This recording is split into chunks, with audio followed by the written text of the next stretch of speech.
ರಾಶಿಗಳಲ್ಲಿ ಮುಂದಿನ ರಾಶಿ ತುಲಾರಾಶಿ. ತುಲಾರಾಶಿ ತುಲಾಲಗ್ನ. ತುಲಾರಾಶಿಯ ಒಂದು ವರ್ಷ ಭವಿಷ್ಯತ್ತನ್ನು ತಿಳಿಸೋದಾದ್ರೆ ತುಲಾರಾಶಿಯಲ್ಲಿರ್ತಕ್ಕಂಥವ್ರ ಭವಿಷ್ಯತ್ತು ಸೂಪರ್ ಚೆನ್ನಾಗಿದೆ.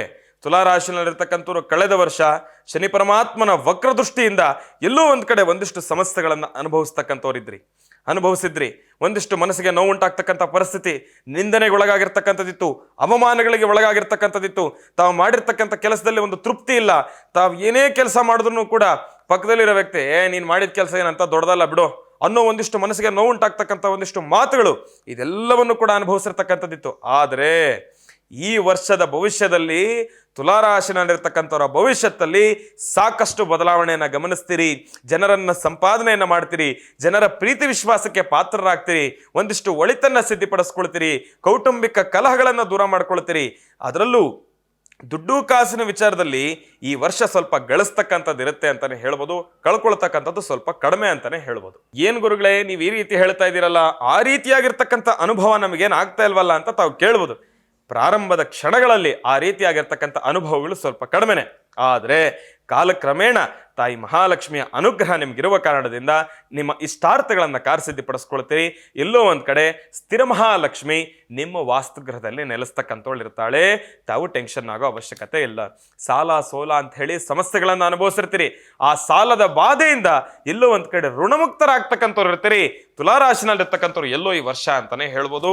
ಒಳ್ಳೆಯದಾಗ್ಲಿ, ಶುಭವಾಗ್ಲಿ. ಇನ್ನ ಬಿಸ್ನೆಸ್ಸು, ವ್ಯಾಪಾರ, ವ್ಯವಹಾರ, ಉದ್ಯೋಗ ಇಂತಹ ಸಾನ್ನಿಧ್ಯದಲ್ಲಿ ತಾವು ಅಂದ್ಕೊಂಡಿರ್ತಕ್ಕಂಥ ಮಟ್ಟಿಗೆ ಸಾಕಷ್ಟು ವಿಚಾರಗಳಲ್ಲಿ ಕೆಲಸಗಳನ್ನು ಕಾರ್ಯಸಿದ್ಧಿಪಡಿಸ್ಕೊಳ್ತೀರಿ. ಒಂದಿಷ್ಟು ಸಂತೋಷದ ಕ್ಷಣಗಳನ್ನು ಅನುಭವಿಸ್ತೀರಿ. ಯಾವುದಾದ್ರೂ ವಾಹನ ರೂಪದಲ್ಲಿ ಯಾವುದಾದ್ರೂ ಒಂದು ಟೂ ವೀಲರೇ ಆಗಿರ್ಬೋದು, ಫೋರ್ ವೀಲರೇ ಆಗಿರ್ಬೋದು, ಇಲ್ಲ ಅಂತಂದ್ರೆ ಈ ಒಂದು ದೊಡ್ಡ ಒಂದು ಕಾಮಗಾರಿ ಇಲಾಖೆಯಲ್ಲಿ ಕೆಲಸ ಮಾಡ್ತಕ್ಕಂಥವ್ರು ದೊಡ್ಡ ಒಂದು ವಾಹನವನ್ನು ಖರೀದಿಯನ್ನು ಮಾಡತಕ್ಕಂಥದ್ದಾಗಿರ್ಬೋದು. ಹೊಸದಾಗಿರ್ತಕ್ಕಂಥ ಒಂದು ಪ್ರಾರಂಭ ಎಷ್ಟೇ ಆದ್ರೂ ಕೂಡ ಯುಗದ ಆದಿ ಯುಗಾದಿ, ಪ್ರತಿಯೊಂದು ಯುಗದಲ್ಲೂ ಕೂಡ ಒಂದಿಷ್ಟು ಬದಲಾವಣೆಯನ್ನು ನಾವು ಗಮನಿಸಬೇಕು. ಪ್ರತಿಯೊಂದು ಸಂವತ್ಸರದಲ್ಲೂ ಕೂಡ ಒಂದು ಬದಲಾವಣೆಯನ್ನು ಗಮನಿಸಬೇಕು. ಆ ಬದಲಾವಣೆಯ ಮೊದಲಿನ ಪಥವೇ, ಮೊದಲಿನ ಹಂತವೇ, ಮೊದಲಿನ ಹೆಜ್ಜೆಯೇ ಯುಗಾದಿ. ಆ ಯುಗಾದಿಯ ಹೇಗಿರುತ್ತೋ ಅದರ ಭವಿಷ್ಯ ಅದೇ ರೀತಿ ತುಲಾರಾಶಿನಲ್ಲಿರ್ತಕ್ಕಂಥವ್ರೂ ಕೂಡ ಒಂದಿಷ್ಟು ಬದಲಾವಣೆಯನ್ನ ಖಂಡಿತ ಗಮನಿಸ್ತೀರಿ. ತಾಯಿ ಮಹಾಲಕ್ಷ್ಮಿಯ ಅನುಗ್ರಹ ಇದೆ. ಸುಖ ಶಾಂತಿ ನೆಮ್ಮದಿಗಂತೂ ಕೊರತೆ ಇಲ್ಲ. ಮನುಷ್ಯನಿಗೆ ಅತ್ಯವಶ್ಯಕ ಅದೇ. ಆರೋಗ್ಯದಲ್ಲೂ ಕೂಡ ಅಂತಹ ಬದಲಾವಣೆಗಳೇನು ಗಮನಿಸ್ಕೊಳ್ಳೋದಿಲ್ಲ.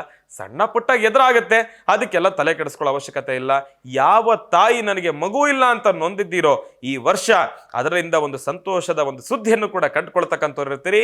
ಒಳ್ಳೆಯದಾಗಲಿ, ಶುಭವಾಗಲಿ ತುಲಾರಾಶಿನಲ್ಲಿರ್ತಕ್ಕಂಥವ್ರಿಗೆ.